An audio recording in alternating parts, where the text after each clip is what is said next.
I thought it was time to do another update on the 3D printed Enigma machine. I've been making a fair bit of progress. I can't actually remember where I was up to last time, but if I repeat anything, it's because I've forgotten. But basically I've been working on the keyboard. I've figured out the mechanism of how that's going to work now.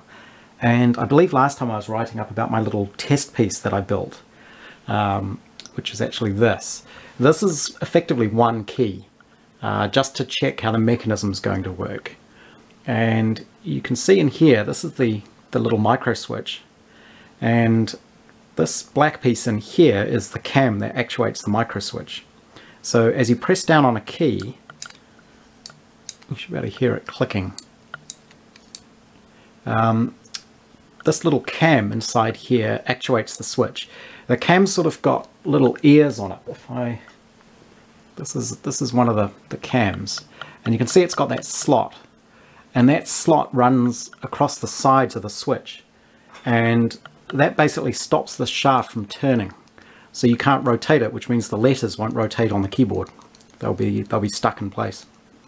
You can see there's the spring there that returns the key back up. The springs, if we have a look here, the cam, the bottom of it is hollow, so the spring actually fits up inside there, so that when the spring's compressed it disappears into the body of the cam. The other things I've got is there's this little foot on the bottom, which is what presses down onto the bar that makes the rotors go round. And there's also the key tops, and that's made in a couple of pieces. So there's a little ring, and then there's a stem, effectively. This pushes onto the aluminium that makes up the key shaft, and then when the keys assemble, these get pressed together like that. And this is all printed to be the exact right size, that this is kind of a push fit, an interference fit. And I also ended up getting my little, it's going to be tricky to see, but don't even know if you can see it, my little glass cover slips. And those little glass cover slips fit into that. You can see there's the little glass window. Now these are very, very thin. They are quite easy to break, but what I've actually found is as long as you don't press the two halves together too hard, they won't break. And even if it does break, it cracks. And you can see maybe on this one, this has got the glass covering, which gives you the nice reflection. So it really looks like glass, because it is. This one's actually cracked, but it's cracked, but it all holds in place. So you don't even really notice the cracks on it. So this is one of the keys of the actual Enigma machines. What I've actually decided to do is I could build a replica, a sort of replica of an Enigma machine. It's never going to be 100% correct, of course, because it's 3D printed, so it's not the same. But there's already Enigma machines out there. So what I'm going to do is build a sort of copy of what was called the Polish double. And these were the machines that the Poles had built just before the start of World War II. And also the French built a few of them. And these were effectively the mechanical analog of the real Enigma machines that had been worked out by the Poles mathematically. So they figured out totally mathematically how these rotors were wired up and what the wiring on the entry wheel was, which is this wheel here. So they were the ones to really figure it all out. So what I've decided to do is build a version of their machine, it operates exactly the same as the Enigma. There are a few small differences though. One of the differences is the order of the keys on the Polish machine. Instead of being the usual QWERTZ layout of a normal Enigma across the keyboard here, they used alphabetical. So what I've actually done is, I can reach over here, I using the font art program again, which is the online font editing program, I drew up fonts for the keys and the lamp board. They're actually slightly different. There's very subtle differences between them. Now I've based these on the Enigma keys. I have no idea what the font was on the Polish doubles. I don't really have any photos that are good enough, so I'm just going to do it like the Enigmas for now. This, if we can see that, is one of my test prints when I laid out the keyboard. So I ended up having to export the font and then import it into a drawing program, and there were some major hassles to do with Windows and the way it handles fonts and all sorts of things, but I finally got there in the end. And these were my test prints. This is actually this would be the Enigma layout off the lamp board mask. This is the Polish version, and you can see it's in alphabetical order. I also did one for the key tops. So again, that's the Enigma one, and this is the Polish one. One difference on the Polish one is that they use black letters on a white background. So you can sort of see some of the differences here. This Q, for example, on the keys is different to the style of the Q on the lamp board. There's a couple of other small differences, but my fonts aren't exactly 100% accurate. They're as close as I could get them drawing them by hand, basically. So what I did was I ended up getting these printed out on clear plastic. So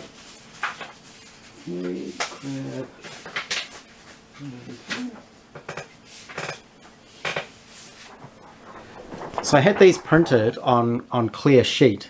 It's a bit tricky to see.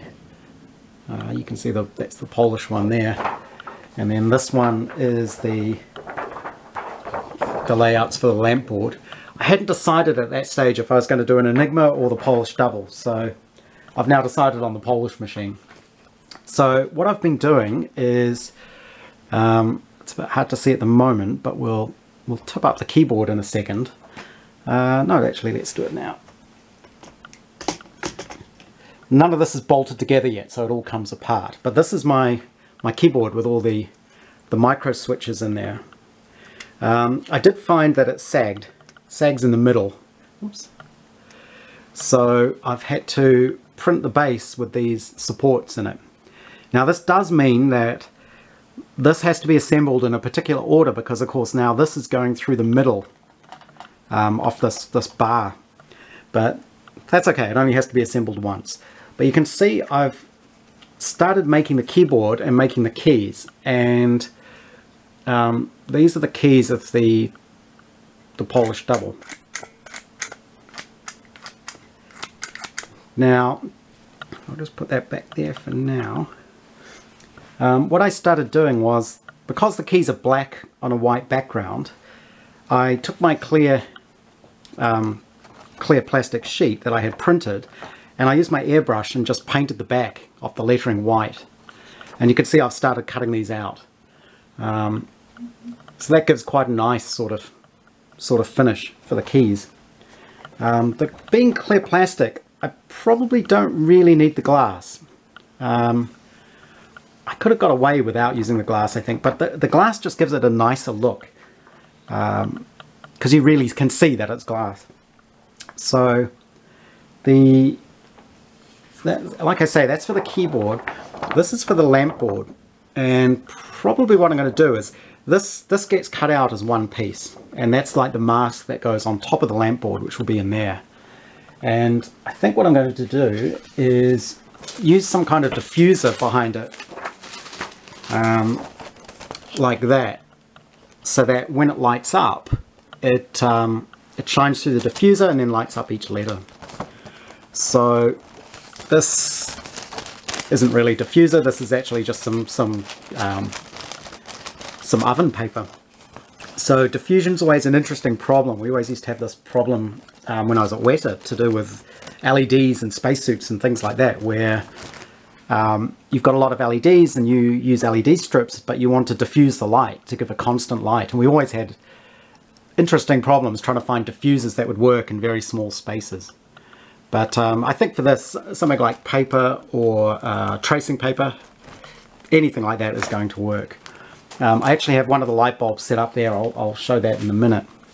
But if we go back to the keyboard for a second, you can see sort of how the shafts work in there. Now, one thing is, because this is a kind of seesaw mechanism, the row of keys at the front has to push this lever down further than the row of keys at the back, because this is pivoted back here. So if you imagine this is moving in an arc, this end is moving further than, say, a point along here. So these key shafts actually have to move different directions. Now, each of my keys, the shaft moves the same amount, but to change the point at which it actuates the switch, I don't think you're going to be able to see it, but in the tops here, there are little spaces. So the way the cam is fixed to the shaft is effectively I 3D printed a little circlet. So there's a groove.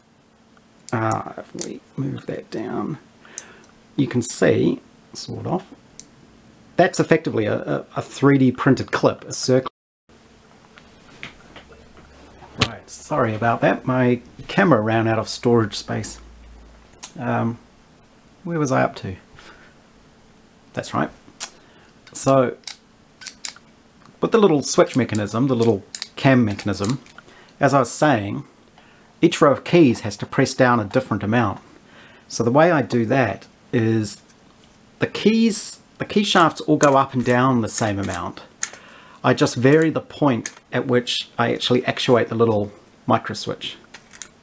And the way I do that is, as I was saying, there's a little, up under there, a little circlet that stops this cam from going too far up the shaft. To change the position that the cam actuates the switch, I just have little spaces that go between the circlip and the top of the cam.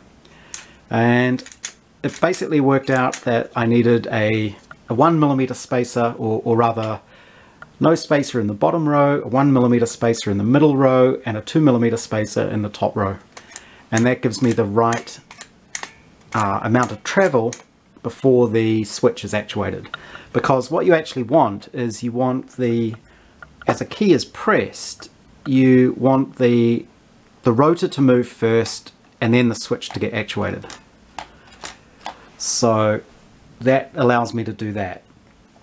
If we put that, before I put that back on, there may be one issue with doing the keyboard this way.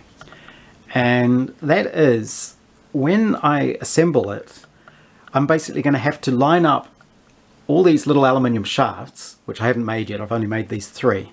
The shafts are all the same, different lengths, sorry. So for each row, there's a different length of shaft, because of course the keyboard is staggered. So what I'm going to have to do when I assemble this is, you assemble this top piece last. You basically have to line up all the cams, all the springs and all the shafts go through the keyboard, and then this top piece has to be jiggled around to get all 26 of these shafts to come through these holes. Now, I'm not even sure that's going to be possible, so it's going to be interesting. What I may end up having to do is slightly countersink the underside of all of these holes, so that so the underside of the hole is like a conical shape. It'll be like that, so that the shaft comes up and will self-align with the hole. I think that'll work.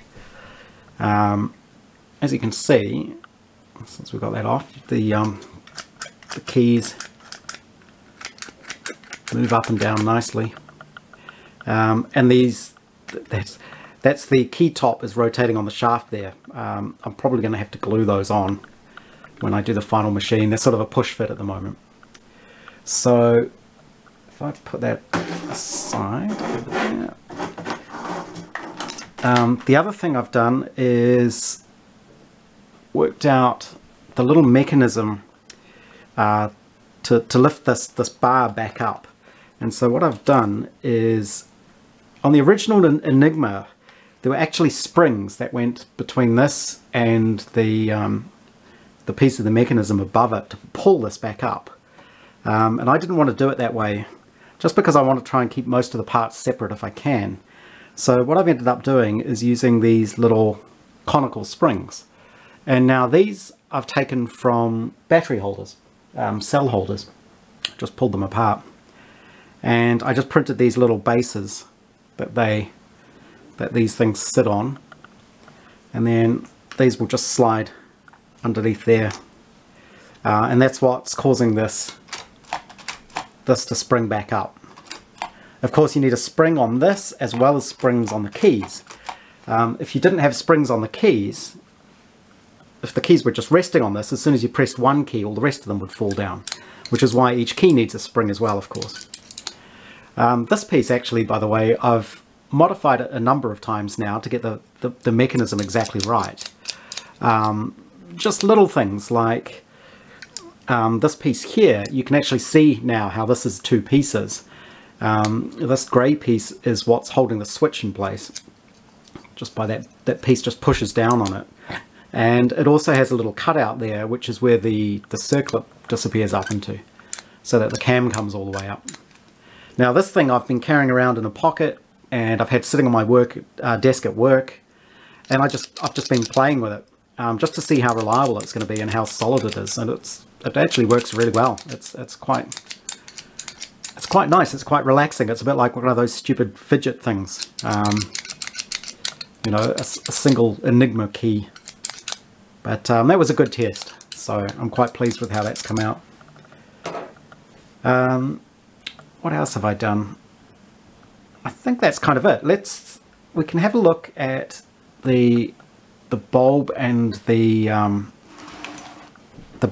battery. I'm undecided still what sort of battery I'm going to use. So these are actually, I think they're 12 volt bulbs. Yes, 12 volt, 2.2 watt.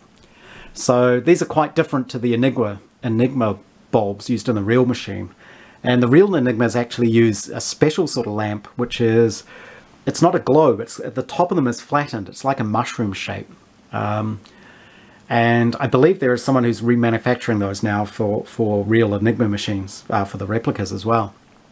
But when I looked into getting bulbs, I didn't want to use LEDs because LEDs look far too modern and the light isn't right. I prefer incandescent bulbs to LEDs. But you'd think little light bulbs would be quite cheap. You know, I figured, oh, I'll just go online, order a whole bunch from China, you know, it'll be like a cent each sort of thing. But no, they're actually quite expensive. So the cheapest ones I could find, I got locally from RS, I think, or it was either RS or Element 14. And these are actually indicator type bulbs for industrial machinery, industrial equipment. They're little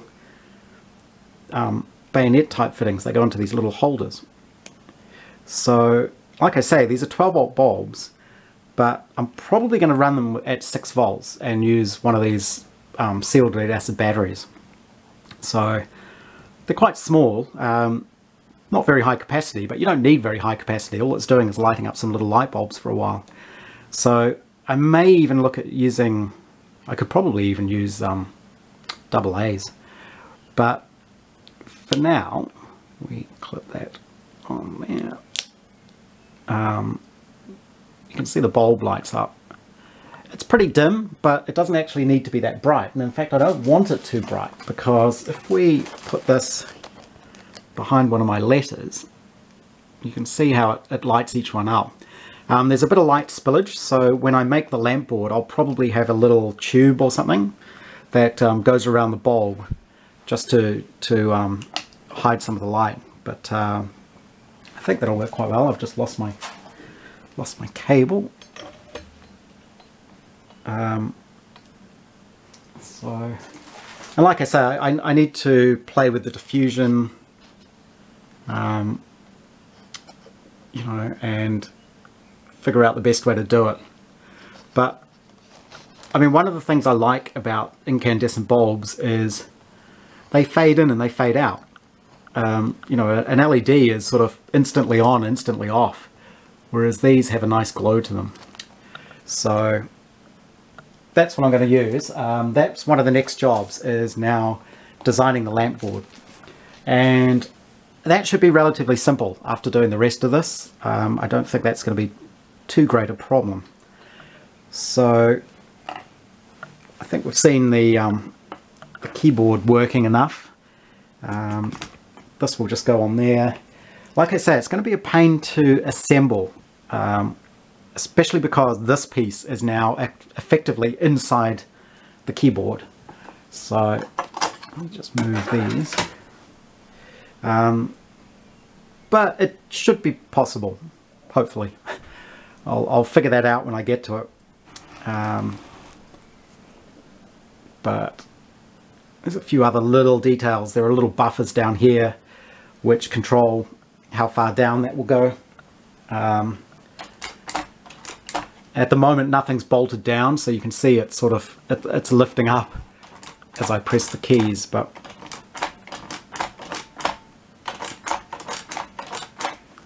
that's all working pretty well now. It took a long time to get the measurements and the distances and everything exactly right so that this works reliably every time. But I've got that all sorted out now. The other thing I've been doing is I've reprinted the reflector and the entry wheel, because the original ones I did, the screws that hold them together are just threaded into the PLA, into the plastic, and that's not necessarily the best way to do it. It will take a thread, but I don't know how strong it is. So what I've done is I've reprinted those components to make use of the same technique I used in the rotors, which is to use these little nylon hex spacers. And as you can see, if I sort of hold that up, it'll all fall apart, but I've reprinted this. There's little pockets there that these spacers fit into. And so a screw will go through from underneath, that pulls that down hard, and then that provides me a nice little stand, and it also provides the right level that this piece will then sit on. So when that's all screwed down hard, it sits nicely on top of those spacers, and effectively the two halves are pulled together through those spacers, so they're kind of in tension. You're not going to strip out the threads off those nylon things very easily. And I've been doing the same for the entry wheel. You can see it's just got little pockets that the spacers will fit into. And I think that's kind of it for this update. I did have one problem, which was my web host unfortunately had some sort of crash, and the system went down for a few days. Turns out they don't seem to have had any backups, and they did have backups. They're meant to be doing daily backups, and for some reason the backup they restored was weeks old. Most of my website came back, but I have lost a few of the pictures in my blog that go along with these, so I'm slowly putting those back now. I do have all the pictures. It's just a matter of re-uploading them and then updating the blog post, because the new pictures have different IDs to the originals, and so I need to redo all that. But I'll get round to that shortly, hopefully. I think that's pretty much it for now.